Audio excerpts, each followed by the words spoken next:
aware that algorithms are biased in some way. But all the evidence is suggesting that we're pretty bad at understanding that on a subconscious level. Take, for example, the growing perception gap in America.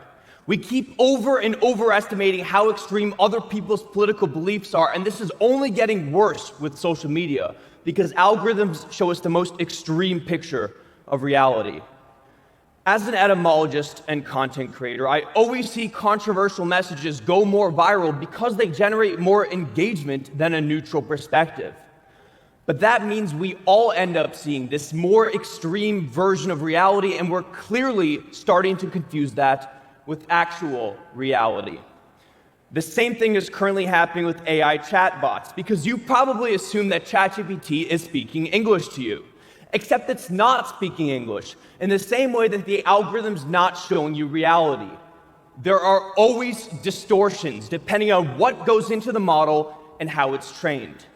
Like, we know that ChatGPT says delve at way higher rates than usual, possibly because OpenAI outsourced its training process to workers in Nigeria who do actually say delve more frequently. Over time, though, that little linguistic overrepresentation got reinforced into the model even more than in the workers' own dialects. Now that's affecting everybody's language. Multiple studies have found that since ChatGPT came out, people everywhere have been saying the word delve more in spontaneous spoken conversation. Essentially, we're subconsciously confusing the AI version of language with actual language.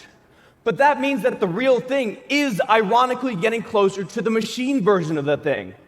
We're in a positive feedback loop with the AI representing reality, us thinking that's the real reality, and then regurgitating it so that the AI can be fed more of our data.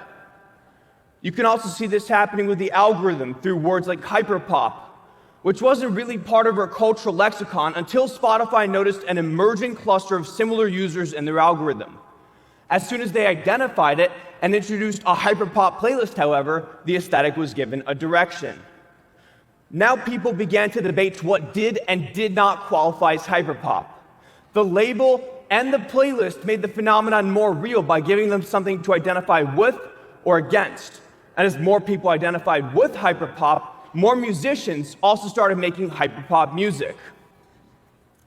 All the while, the cluster of similar listeners and the algorithm grew larger and larger, and Spotify kept pushing it more and more because these platforms want to amplify cultural trends to keep you on the app. But that means we also lose the distinction between a real trend and an artificially inflated trend. And yet this is how all fads now enter the mainstream.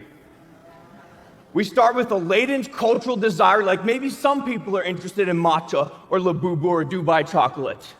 The algorithm identifies this desire and pushes it to similar users, making the phenomenon more of a thing. But again, just like how ChatGPT misrepresented the word delve, the algorithm is probably misrepresenting reality. Now more businesses are making labubu content because they think that's the desire. More influencers are also making labubu trends because we have to tap into trends to go viral.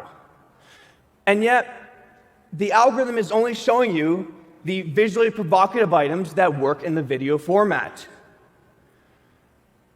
TikTok has a limited idea of who you are as a user, and there's no way that matches up with your complex desires as a human being, so we have a biased input. And that's assuming that social media is trying to faithfully represent reality, which it isn't. Instead, it's only trying to do what's going to make money for them. It's in Spotify's interest to have you listening to hyperpop, and it's in TikTok's interest to have you looking at labubus because that's commodifiable. So once again, we have this difference between reality and the representation of reality, where they're actually constantly influencing one another. But it's incredibly dangerous to ignore that distinction because this goes beyond our language and our consumptive behaviors. This affects the world we see as possible. Evidence suggests that ChatGPT is more conservative when speaking the Farsi language, likely because the limited training texts in Iran reflect a more conservative political climate in the region. Does that mean that an Iranian ChatGPT user will think more conservative thoughts? We know that Elon Musk regularly makes changes to his chatbot Grok when he doesn't like how it's responding, and that he uses his platform X to artificially amplify his tweets. Does that mean that the millions of Grok and X users are subconsciously being trained to align with Musk's ideology? We need to constantly remember that these aren't neutral tools. Everything that ends up in your social media feed or in your chatbot responses is actually filtered through many layers of what's good for the platform, what makes money, and what conforms to the platform's incorrect idea about who you are. When we ignore this, we view reality through a constant survivorship bias, which affects our understanding of the world.